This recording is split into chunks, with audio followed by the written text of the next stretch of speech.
Hi everyone, welcome to my super easy beginners series. I'm using 3 brushes, a round number 10, a round number 6 and a number 2 rigger.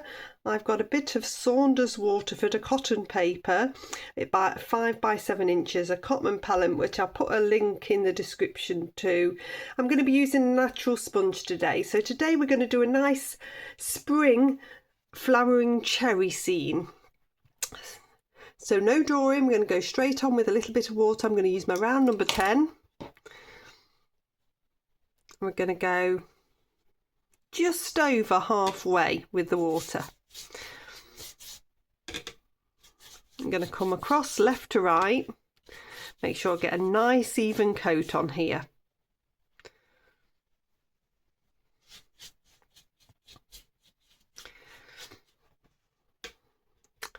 And we're going to have a nice spring sky. So I've got some cerulean blue here.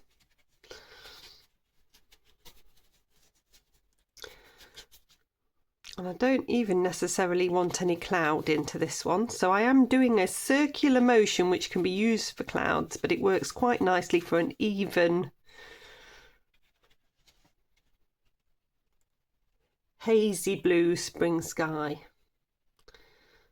Come all the way down. You don't want anything too strong if you're coming over to do a cherry blossom. After, you need to think about where you're going to place your tree and don't put anything strong into that sky where it's going to be. I'm going to swap down to a round number 6 and I'm going to come into some ultramarine blue.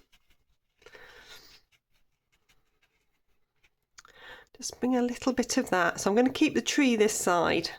So I know where I'm going with the tree. So I can just add a bit of tone in with another blue.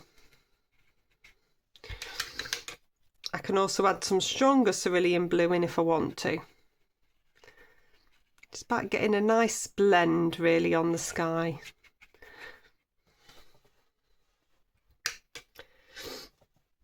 Okay, so I want something quite spring-like in colour. We're going to do some distant trees, so I'm going to use a little bit of the sap green. Round number 6, upright brush, and vary the pressure and the height of these trees in the distance. So you've got some distant trees that give a little bit of depth. It's always nice to have these in here. This technique is wet in wet still, and this is creating softer trees. I'm going to show you how to create harder trees in the foreground as well. Just keep varying the pressure and varying the height and it will work quite nicely. If I take a brush loaded with a sap green and take it into a little bit of the burnt umber, I can just add a little bit of dark in places. The not mixing of your brush is quite useful at points, and I mean not rinsing of your brush. Just taking up a little bit of the paint enables you to mix those colours on the paper. So this is just giving me a little bit of a darker feel, and I'm keeping it towards the bottom. Okay, I'm going to dry that one off. Okay, so that's nicely dry. So when you're learning, none of these scenes have to be complicated. It's about learning the techniques step by step. And this is why I give you these little beginner tutorials, because it's just bite-sized chunks that you will remember and practice. And the more practice you do, the better you will get. So I'm wetting this bottom section. I'm back to my round number 10. I'm going to come in wet again and get a base on here. So we've got some beautiful distant trees. I'm going to use the sap green again. Horizontal stroke. So this is nice spring feel.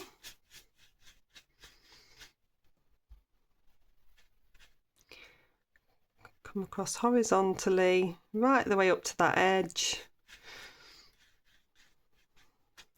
If I then dip into a bit of ultramarine blue, This is going to add a little bit of shadow. And just bring some of that through. Again, horizontal strokes all helps to create a surface.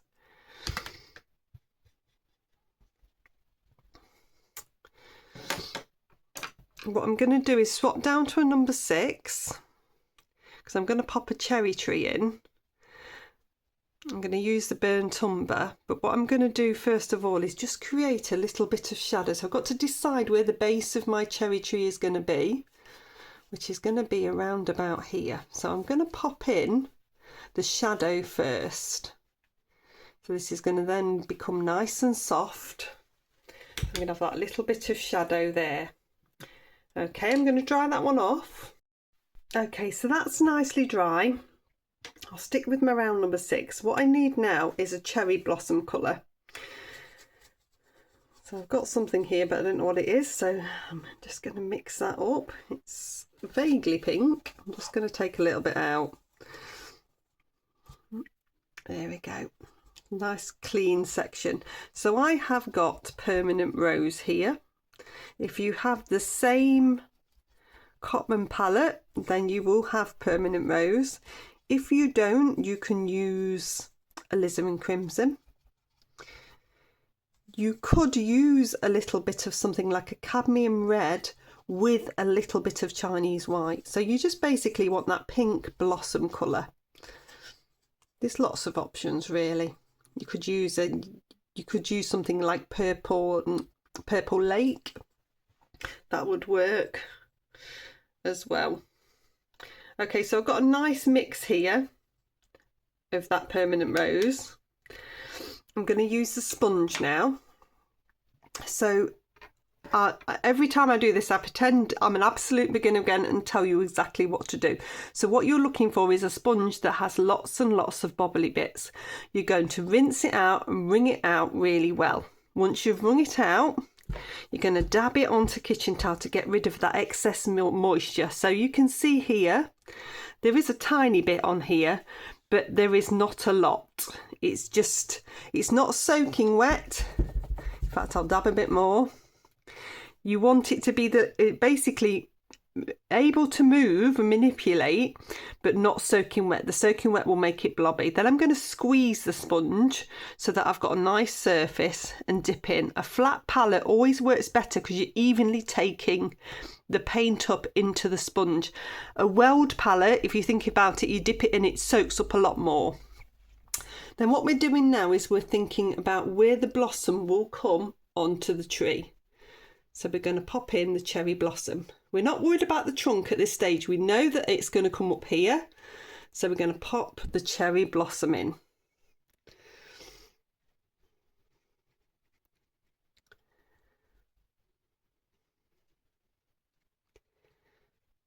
With the cherry trees, they tend to be nice and full of pink blossom. Really pretty. So we're going to do a bit like that. And then you always get the blossom that's fallen on the floor. So we're going to pop some of that down at the bottom as well. Now, this needs to build up. Now, if I come into this now and try and build it up with a second layer, it's going to become blobby and wet. So it's really important that we dry this off. Okay, so I've dried it. So I'm going to do the same again, which is squeeze that sponge, get a nice little bit, soak that up and come back in. Then you're going to get an additional layer rather than blobbiness, and that's going to start to build that up.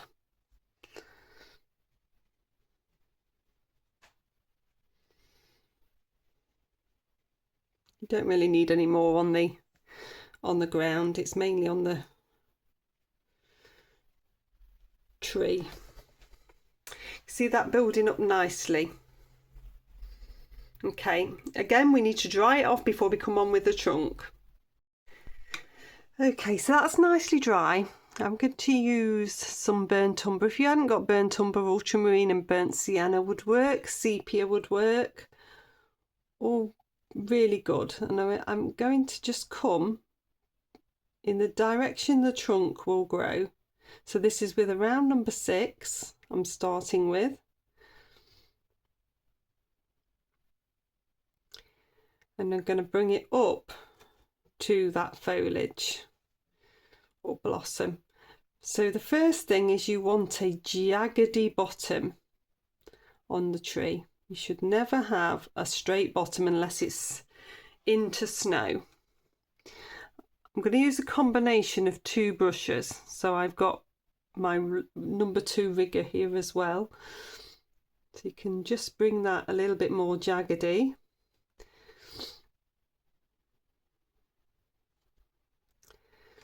And then I'm going to work in between the sponging so I can see where the pink is, and I'm going to bring that through. This creates an effect of the foliage coming over the top. It also masks that bit of green because you can bring that through where those trees are quite nicely. So it's a little tip. So you're basically filling in the dots where the sponging isn't. You can add a few extra ones as well, but that gives you that effect of the foliage coming over, because it's very hard in watercolour without using opaque whites to get that to cover a dark. So it's about painting it in this way. And then I can start to bring some branches. So they need to taper out and get thinner. You can do that same thing where you're dotting through in between the sponging.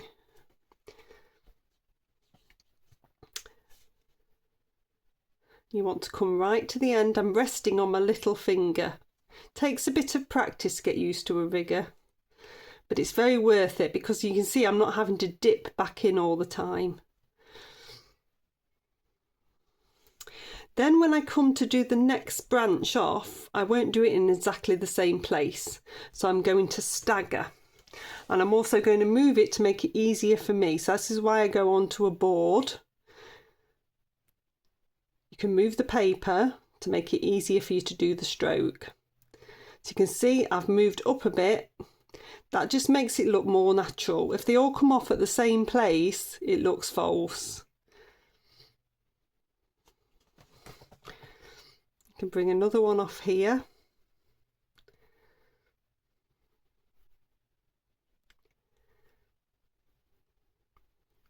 So where the darker green is, where the trees are behind, I can take more of a branch in.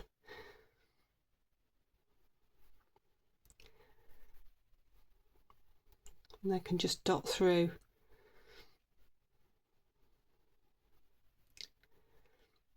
Just very lightly dotting and dabbing.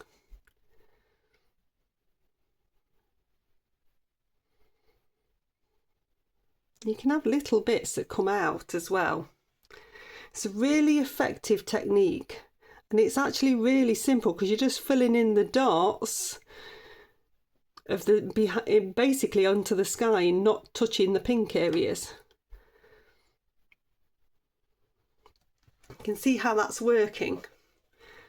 So then I'm going to come the other side. I'm going to twizzle round again, make it easier on me. I'm not going to start it there because that would look false, so I'm going to start it a bit higher up.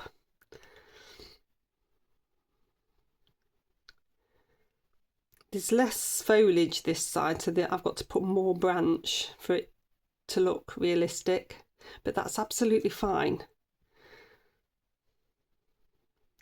You can vary the direction of them as well. Don't feel you've all got to go in the same direction. That one I've taken a little bit more vertically.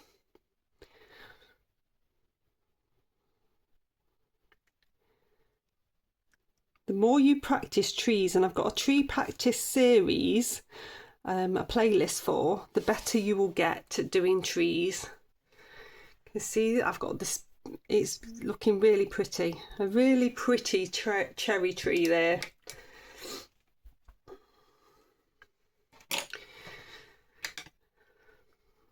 So I've already got that bit of shadow there, that soft shadow. But what I can do is just take a little bit more of the burnt umber and just run that across as hard shadow. Now, because the tree is quite wide, there will be shadow both ways from the foliage there, so I've got shadow both ways there. Nice light. You can also lift out a little bit of light if you want a direction of light on the trunk. So this is a damp brush. You see, I'm just lifting out a little bit of light on there. If you can see that, let me just bring it closer. Just move that over. You see that little bit of light? That's just giving you directional light on there, just with the damp brush that's come off. So there we are, I've dried that one off and I've taken the tape off, so you've got a beautiful, simple but really effective cherry tree where you've learnt the wet in wet techniques in the background, the wet soft trees in the distance. You've learnt how to sponge for foliage and to create that beautiful cherry blossom, and then you've learnt how to come on to dry and use those little bits in between that sponging to bring out the dark of the tree trunk. So I hope you've enjoyed it. Please do like, subscribe and share. I'll pop a playlist here and another video here, and I shall see you next time.